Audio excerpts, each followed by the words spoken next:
Olá! Na aula de hoje vamos fazer uma pequena revisão sobre anatomofisiologia para a prova do ENAD. Vamos falar sobre o sistema reprodutor feminino. Vou falar um pouco sobre os órgãos externos. Começamos pela vulva. A vulva corresponde ao conjunto de órgãos externos e que são visíveis. Na vulva estão localizadas as seguintes estruturas: o clítoris, os grandes lábios, os pequenos lábios, um monte de pubis, o vestíbulo, glândulas vestibulares, ráfido períneo, bulbo do vestíbulo. O clítoris está juntamente com a vagina e o ímen e presente nos mamíferos. É a principal fonte de prazer feminino, localizado na parte superior da vagina, abaixo do pubis e próximo de onde começam os grandes lábios, e é coberto pelos lábios. A função é o prazer sexual, único órgão do corpo a realizar isso, e possui mais de 8.000 terminações nervosas, o dobro do pênis, e intensifica o orgasmo da mulher. Podem variar os formatos e tamanhos de acordo com a estrutura corporal da mulher. Possui duas partes, uma na parte externa, que aproximadamente tem 5 centímetros, e a parte interna, que possui cerca de 4 centímetros. Ao ser estimulado, ele aumenta de tamanho por causa da circulação sanguínea que é intensificada na área. Os grandes lábios são duas dobras arredondadas que se estendem para trás do monte de pubis. A superfície externa é pigmentada, coberta com pelos. A interna não possui pelos, é úmida por causa da presença de numerosas glândulas sebáceas. E a função deles é proteger a uretra e a abertura da vagina. Os pequenos lábios são duas dobras menores localizadas medialmente aos lábios maiores e que rodeiam o clítoris. São altamente vascularizados e não contêm pelos. Circundam o vestíbulo e ajudam a proteger a uretra e a abertura da vagina. Os vestíbulos é uma das partes que constituem a vulva, entre os lábios menores, onde se localiza as aberturas do meato urinário e a vagina. Estruturas que são relacionadas ao vestíbulo: uretra, vagina, glândulas de Bartolin e glândula de Skene. O monte de pubis ou monte de Vênus é o pequeno monte de tecido adiposo que está presente na região acima dos órgãos genitais. A função dele é proteger o osso púbico do impacto durante o coito. As glândulas vestibulares, as maiores e menores, são dois corpos redondos e profundos que são situados na região lateral do vestíbulo da vagina, onde vão abrir seus ductos entre o ímen e o lábio menor. A função são produzir secreção antes e durante o coito, tornando as estruturas úmidas e propícia à relação sexual. O bulbo do vestíbulo. Duas massas de tecido erétil alongada ao redor do ósseo da vagina. Não são sensíveis na superfície, porque estão profundamente e recobertos pelo músculo bulbo esponjoso. A função é proporcionar durante o sexo um maior contato entre o pênis e a vagina. Ráfido períneo é a região externa entre a vagina e o ânus. Durante o sexo, aumenta as contrações da vagina, que acontecem durante o orgasmo, garantindo o prazer. Olá, sou a professora Tiffany de Anatomia e hoje vamos estudar sobre o sistema reprodutor feminino, os órgãos internos. Vamos começar pelos ovários. Eles têm aproximadamente 3 cm de comprimento, 2 cm de largura e 1,5 de espessura. Está localizada na porção superior da cavidade pélvica de ambos lados do útero e sua função é produzir os hormônios sexuais e produzir os ovócitos secundários, que se transformam em óvulos caso ocorra fertilização. Os ovários são divididos em zonas principais: a medula, que é tecido conjuntivo frouxo, rico em vasos sanguíneos, e o córtex, onde estão os folículos ovarianos em diferentes fases de desenvolvimento. Tubas uterinas são 2 tubos com aproximadamente 10 centímetros que se localizam um de cada lado do útero e conduzem os óvulos produzidos nos ovários até esse óvulo. E é nas tubas que ocorre a fecundação. São divididos em camadas musculares, mucosa e serosa, e também se dividem em 4. Parte uterina, localiza-se na parede do útero. Istmo, situa-se junto ao útero na porção medial, menos calibrosa e menos móvel do órgão. Ampola, dilatação que se segue ao istmo, onde ocorre a fecundação. Infundíbulo, localizam-se as fibras, que se abrem na cavidade do peritônio por meio de uma abertura denominada ósseo abdominal. Útero, possui aproximadamente 7,5 centímetros de comprimento, 5 centímetros de largura e 2 centímetros de colo. Está localizado na região inferior do abdômen, na frente do reto e acima da bexiga. O útero é dividido em partes.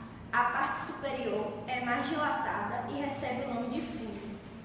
A porção estreita, chamada de colo uterino, se comunica com a vagina, e a porção inferior é o colo do útero, o qual continua o canal vaginal e forma o canal do parto. Também é dividido em camadas. Peritônio é responsável por revestir o órgão constituído de tecido epitelial. Miométrio, camada espessa, possui grandes feixes de fibras musculares do tipo liso por tecido conjuntivo. E endométrio, camada mais interna, vascularizada e rica em glândulas. E sua função é garantir o alojamento do óvulo fecundado, fornecer condições necessárias para que o bebê seja desenvolvido. E a vagina é um espaço fibromuscular recoberto por uma mucosa pregueada com aproximadamente 10 centímetros de comprimento e faz comunicação entre a vulva e o útero. E sua função é dar saída ao fluxo menstrual, receber o pênis no ato sexual e formar o canal do parto. E também ela possui grande elasticidade. Olá, galerinha! Vamos falar agora um pouco sobre os hormônios femininos. Vem comigo! Até a idade de 10 a 14 anos, praticamente nenhum hormônio gonadotrófico é secretado. Porém, é nessa época que começa a secretar 2 hormônios, o folículo estimulante, FSH, que inicia a vida sexual na menina em crescimento, e o hormônio luteinizante, LH, que auxilia no controle do ciclo menstrual. Vou falar um pouco agora sobre o hormônio folículo estimulante. O folículo estimulante causa a proliferação das células foliculares ovarianas e estimula a secreção de estrógeno, fazendo com que essas cavidades foliculares se desenvolvam. Já o hormônio luteinizante aumenta ainda mais a secreção das células foliculares, estimulando a ovulação. Já que vimos sobre esses 2 hormônios gonadotróficos, vamos ver agora os hormônios sexuais femininos, o estrogênio e a progesterona, que são hormônios ovarianos responsáveis pelo desenvolvimento sexual da mulher e pelo ciclo menstrual. Esses hormônios, como os hormônios adrenocorticais e o hormônio masculino testosterona, são ambos compostos esteroides formados principalmente de um lipídio. Que lipídio é esse? O colesterol.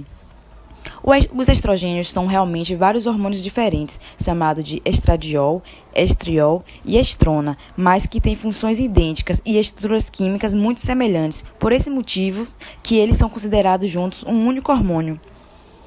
Vamos estudar também as funções do estrogênio e da progesterona. A função do estrogênio é induzir as células de muitos locais do organismo a proliferar, isto é, aumentar de número. Por exemplo, a musculatura lisa do útero aumenta tanto que o órgão após a puberdade chega a duplicar ou até triplicar de tamanho. O estrogênio também provoca o aumento da vagina e o desenvolvimento dos lábios que a circundam, fazendo com que o púbis se cubram de pelos, os quadris vão se alargando, o estreito pélvico assumir a forma ovoide, que é o que diferencia o órgão masculino do feminino, provoca também o desenvolvimento das mamas e a proliferação dos seus elementos glandulares e, por fim, leva o tecido adiposo a concentrar-se na mulher em áreas como os quadris, as coxas, dando um arredondamento típico do sexo. Em resumo, todas essas características que eu acabei de falar distinguem a mulher do homem, são devido ao estrogênio.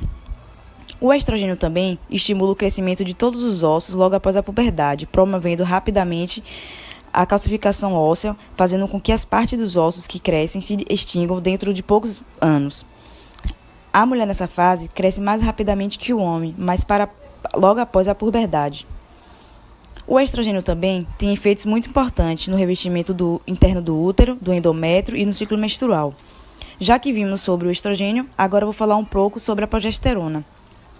A progesterona tem pouco a ver com o desenvolvimento dos caracteres sexuais femininos. Está principalmente relacionada com a preparação do útero para a aceitação do embrião e a preparação das mamas para a secreção láctea. Em geral, a progesterona aumenta o grau da atividade secretora das glândulas mamárias e também as células que revestem a parede uterina, acentuando o espessamento do endométrio e fazendo com que ele seja intensamente invadido por vasos sanguíneos.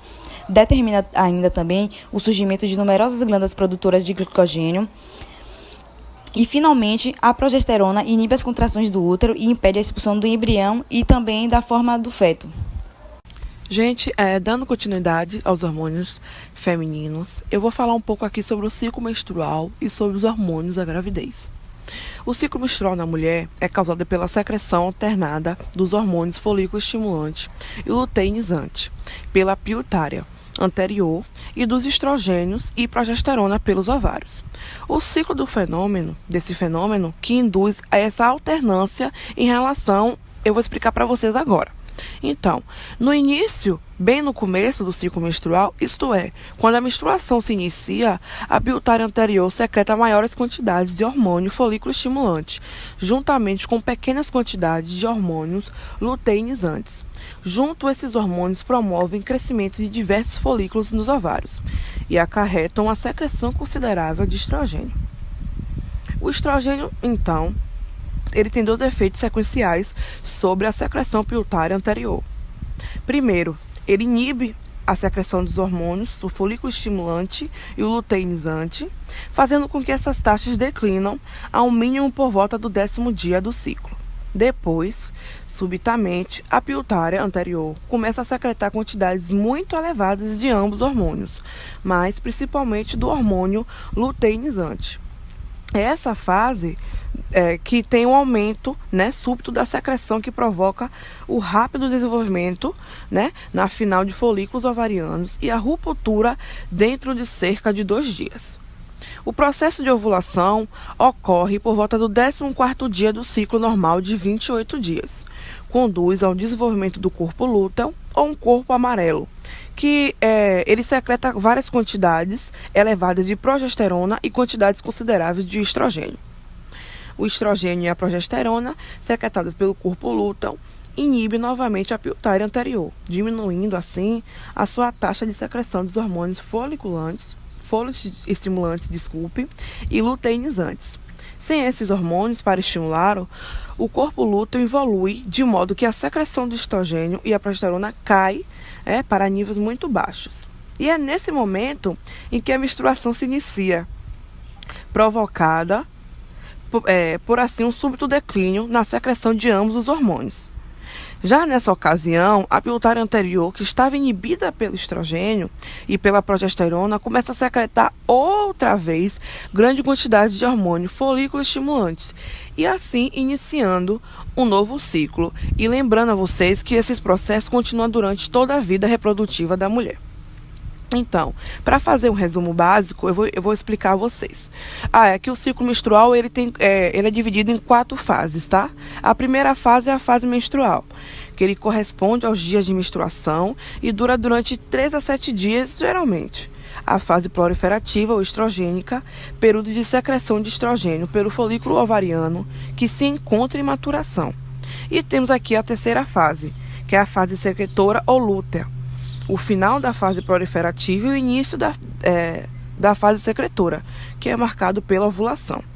É nessa fase que é caracterizada pela intensação do corpo lúteo. E temos a última fase, que é a fase pré-menstrual, ou a isquêmica, período em que a queda da concentração dos hormônios ovarianos, quando a camada superficial da mulher, do endométrio, perde todo o seu suprimento sanguíneo normal e a mulher está prestes a menstruar.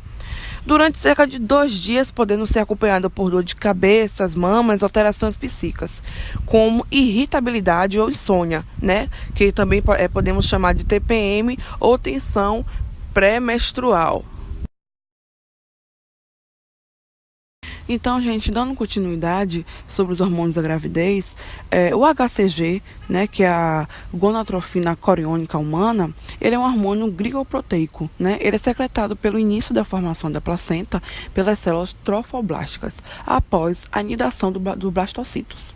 A principal função, né, desse hormônio, a função fisiológica dele, é manter o corpo lúteo, de modo em que as taxas de progesterona e estrogênio não diminuam. E faz com que tenha a manutenção da gravidez e a ausência de uma nova ovulação. Por volta da 15ª semana de gestação, com a placenta já formada e madura, produzindo estrogênio e progesterona, ocorre um declínio acentuado de concentração do HCG e involução do corpo lúteo. Eu vou falar para vocês alguns dos hormônios, tá? Principal na gravidez. Tem os hormônios lactogênio placentário humano.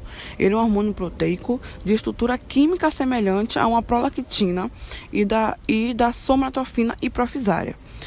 Ele ajuda no crescimento fetal e proporciona uma maior quantidade de glicose e de nutrientes para que o feto ele tenha um bom desenvolvimento, tá? Temos o hormônio também melantrófico, que ele atua com melocitos para a liberação de melanina, né, do feto, ajudando também na sua pigmentação. Temos o aldosterona. Ele mantém o equilíbrio do sódio, pois a progesterona estimula a eliminação do mesmo e a aldosterona ela promove a sua reabsorção, né? A progesterona, ela, dentre outras várias funções, ela relaxa a musculatura lisa e diminui a concentração uterina para que não tenha a expulsão, né, do feto. E já o estrogênio, ele promove uma rápida proliferação da musculatura uterina, um grande desenvolvimento, né, vascular do útero, aumento dos órgãos sexuais externos e abertura vaginal, proporcionando assim uma via mais ampla para o parto, rápido aumento das mamas e contribui também para uma manutenção hídrica e aumento da circulação, né? Com tudo isso, é medido para avaliar uma função fetoplacentária, e para o bem-estar, né, do feto.